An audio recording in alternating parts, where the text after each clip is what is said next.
ये कहानी एक ऐसे लड़के की है जिसका हथियार अपनी गर्लफ्रेंड को देखकर मुरझा जाता है और फिर वह अपनी मैडम के साथ ही टपाटप कर लेता है। फिर आगे क्या क्या होता है जानने के लिए वीडियो में एंड तक बने रहे। मूवी की शुरुआत एक क्लास से होती है जहां एक मैडम पढ़ा रही होती है और यही लड़का अपनी मैडम को ताड़कर उसका गंदी ड्राइंग करने लगता है कि तभी उसके दोस्त उससे फोटो छीनकर आगे पास करते जाते हैं। पास करते करते वह मैडम के पास पहुंच जाती है, जिसे देखकर मैडम काफी गुस्सा होती है और कहती है कि कौन है जो मेरी इतनी गंदी ड्राइंग बनाया है, और वह लड़का फंस जाता है और मैडम उसको सजा देती है। फिर अगले सीन में हम उस लड़के के साथ दो उसके दोस्त भी देखते हैं जो कैंटीन में बैठे होते हैं, जहां वह लड़कियों को जॉन की नज़र स्कूल की सबसे मस्त लड़की पर पड़ती है जो कि अपने खरबूजों के लिए पूरे स्कूल में फेमस है। वहीं जॉन कहता है मुझे मिल जाए ये खरबूजा, मैं इसे बहुत मजे से खाऊंगा। तभी एक टॉम नाम का लड़का जॉन के पास आता है, जिसे देखकर तीनों को फट जाती है क्योंकि उन्हें लगता है कि वह उन्हें मारने आया है। जिस लड़की को देखकर वह बातें कर रहे होते हैं वह उसकी गर्लफ्रेंड होती है, लेकिन टॉम उसे मारता नहीं है बल्कि जॉन को उसे अपनी गर्लफ्रेंड की फोटो बनाने को बोलता है। अगले दिन स्कूल में हम जॉन की गर्लफ्रेंड मिमी को देखते हैं। मिमी को देखते ही हमारे जॉन का फूल मुरझा जाता है। ऐसा क्यों होता है आपको आगे बताएंगे। वहीं मिमी जॉन को अपनी बर्थडे पार्टी में इनवाइट करती है और कहती है हम वहां पर गप्पा गप्पी करेंगे, लेकिन हमारे जॉन भाई का तो फेस ही सड़ जाता है। तभी ये बात जॉन अपने दोस्तों को बताता है। ये सुनकर वो दोनों उसे साइड में ले जाते हैं और बोलते हैं अबे पागल तू गे है क्या। तो जॉन कहता साले दिमाग तो सही है, तेरा दिखाऊं क्या। तो वो दोनों कहते हैं अबे तूने मिमी को मना क्यों किया। तो जॉन कहता है भाई तुझे पता ही है मैं अभी तक वर्जिन हूं और उसे देखकर तो मेरा डीला हो जाता है। ये सुनकर दोनों उसके दुख को समझ जाते हैं क्योंकि ये भी अभी वर्जिन थे। जॉन उससे पूछता है यार गपा गप करने में या प्यार में किस में ज्यादा मजा आता है। तो उसका दोस्त कहता है मुझे क्या पता, पर मैंने किताब में पढ़ा था कि टप्पा टप करने में ज्यादा मजा आता है। रात को घर पहुंचते ही जॉन को भूख लग जाती है, पर वहीं उसका टप्पा टप करने का भी मन करता है। तो वह पास में रखे रोल को लेकर उसमें ही गप्पा गप करने लगता है और रोल में मेयोनीज डाल देता है। तभी वहीं पर जॉन की आंटी आ जाती है और आते ही रोल को उठा लेती है, जिसके अंदर चोमू ने अपना लावा भर दिया था। जहां पर रोल खाकर आंटी को बहुत मजा आता है, तो आंटी जॉन से रोल के बारे में पूछने लगती है, पर अब जॉन क्या जवाब देता है ये तो उसे ही पता है कि उसने कितनी मेहनत से यह लावा निकाला है। अगले दिन स्कूल में जॉन की नजर एक खूबसूरत लड़की पर जाती है कि तभी एक चोर उस लड़की का पर्स चुराकर भाग जाता है और वहीं जॉन उस चोर को पकड़ भी लेता है, पर अचानक से गलती से वह लड़की की शर्ट फाड़ देता है, जिसकी वजह से सब लोग उसकी बारह देख लेते हैं। पर वह तुरंत उस लड़की को अपनी जैकेट देकर भाग जाता है और बाद में उसे पता चलता है कि वो लड़की उसकी बायोलॉजी की टीचर है, जिसका नाम जोया है, जिसे देखकर जॉन की फट जाती है। अब वहीं रात में जॉन अपने घर में डिनर कर रहा होता है कि तभी वहां पर जोया भी आ जाती है, जिसे देखकर जॉन की फिर से फट जाती है। अब ये कहां से आ गई। इसके बाद आंटी जॉन को बताती है कि ये मेरी सहेली की बेटी है, इस शहर में नई आई है, तो मैंने इसे अपने घर बुला लिया। आंटी के जाने के बाद जोया जॉन से रिक्वेस्ट करती है कि वह स्कूल में किसी को ना बताए कि मैं तेरे साथ ही रहती हूँ, वरना स्कूल में गंदी गंदी बातें करने लगेंगे।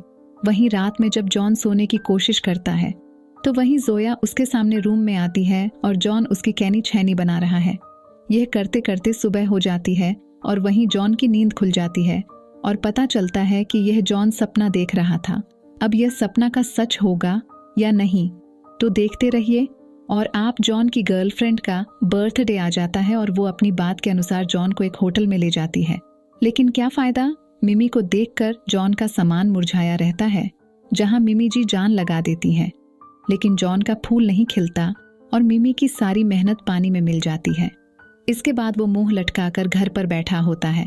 तभी वहीं जोया शराब के नशे में जॉन के पास आती है, तो वहीं जॉन उसे अपनी होटल वाली कहानी सुनाता है, जिसे सुनकर वो अपनी हंसी रोक नहीं पाती और कहती है ये तुम्हारा फर्स्ट टाइम है, यानी कि तुम अभी तक वर्जिन हो, और उसे वर्जिन वर्जिन कहकर चिढ़ाने लगती है। एक दिन जॉन और उसके दोस्त क्लास में बैठे होते हैं। वहीं पर टॉम आता है और जॉन से जोया की फोटो बनाने को बोलता है। ये सुनकर जॉन डर जाता है और वह कहता है कि आज नहीं कभी और टाइम बना दूंगा क्योंकि आज मेरे हाथ कांप रहे हैं। तो टॉम कहता है कि बकवास मत कर और आज रात तक मुझे फोटो मिल जानी चाहिए। जॉन बेचारा एक अजीब सी उलझन में फंस जाता है। वह जिससे प्यार करता है उसे देखकर तो उसका हमेशा मुरझाया रहता है और जिससे वह प्यार नहीं करता उसे देखकर उसका फूल खिला रहता है। वहीं जोया भी बहुत परेशान थी क्योंकि वह जिससे प्यार करती थी उसका चक्कर किसी और के साथ चल रहा होता है और यह बात भी उसे पता होती है। अगले दिन टॉम जोया की फोटो को क्लास में सबको दिखा देता है और वह पास करते करते जोया के पास पहुंचा देते हैं। लेकिन आज उसका मूड अच्छा होता है, इसीलिए वह उसे सजा के बदले उसकी तारीफ करती है। रात में मैडम और स्टूडेंट प्यार भरा डिनर कर रहे होते हैं कि तभी जॉन के दोस्त वहां पर आ जाते हैं और उन्हें पता लग जाता है कि मैडम जॉन के साथ इसी घर में रह रही है। इस बात से उन दोनों को मिर्ची लगने लगती है क्योंकि जॉन के पास गर्लफ्रेंड भी होते हैं और मस्त हॉट मैडम भी। वहीं जोया उन तीनों को एक नाइट क्लब में ले जाती है जहां वह खूब मजे करते हैं। वहीं जॉन जोया को बताता है कि कुछ दिन बाद मेरी फिर से मिमी के साथ डेट है और इस बार भी मेरा फूल नहीं खिला तो वह मुझे गे समझेगी। तो जोया कहती है तू टेंशन मत ले, मैं तुझे सिखाऊंगी। और अगले सीन में हम उन दोनों को एक बेड पर बैठा हुआ देखते हैं जहां उसे बहुत सारी निंजा टेक्निक सिखाती है और इसकी वजह से वह मिमी को हैप्पी कर देता है और वहीं पर उसे बताता है कि मैं अब जोया से प्यार करने लगा हूँ। जब यह बात जोया को पता लगती है तो वह उससे अपसेट हो जाती है, लेकिन कहीं ना कहीं वह भी जॉन को पसंद करने लगी थी। वहीं अब स्कूल में बायोलॉजी के टीचर भी आ जाते हैं और अब जोया को स्कूल से जाना पड़ता है। इस बात से जॉन का बहुत बुरा लगता है। अगले दिन स्कूल में सबको पता लग जाता है कि जोया जॉन के घर में रहती है। इसी वजह से जोया को स्कूल से निकाल दिया जाता है और यह सब बात स्कूल में मिमी ने बताई थी क्योंकि जॉन ने जोया की वजह से उसे ब्रेकअप किया था। शाम को मार्केट में घूमते घूमते जॉन की नजर एक सीडी वाले की शॉप पर पड़ती है जहां जोया की टपाटप वाली वीडियो चालू थी। उस वीडियो में जोया अपने बीएफ के साथ लगी हुई थी जिसे उसके बीएफ ने इंटरनेट पर डाल दिया था, जिसे देखकर जॉन का बहुत गुस्सा आता है। वहीं जॉन जोया को ढूंढता हुआ घर पर आता है। वहां भी जोया का कुछ अता पता नहीं होता और उस वीडियो के बारे में आंटी को भी पता लग गया था। कई दिन बीत जाते हैं लेकिन जोया का कोई अता पता नहीं होता। एक रात जॉन से होकर बैठा होता है तो तभी वहां पर जोया आ जाती है जो उसे गुड बाय बोलना आई थी क्योंकि वह अब इस शहर को छोड़कर जा रही होती है। यह सुनकर जॉन रोने लगता है। वहीं जोया उसे चुप कराती है और उसके साथ गप्पा गप करती है। जब सुबह जॉन उठता है तो वह देखता है कि जोया यहाँ से जा चुकी है। अब इस बात को 2-3 साल बीत जाते हैं और जॉन अपने लाइफ में बहुत आगे बढ़ जाता है। उसने शादी भी कर ली थी लेकिन फिर भी वह कहीं ना कहीं अभी भी जोया के साथ ही रहना चाहता था और यहीं पर इस मूवी का एंड हो जाता है।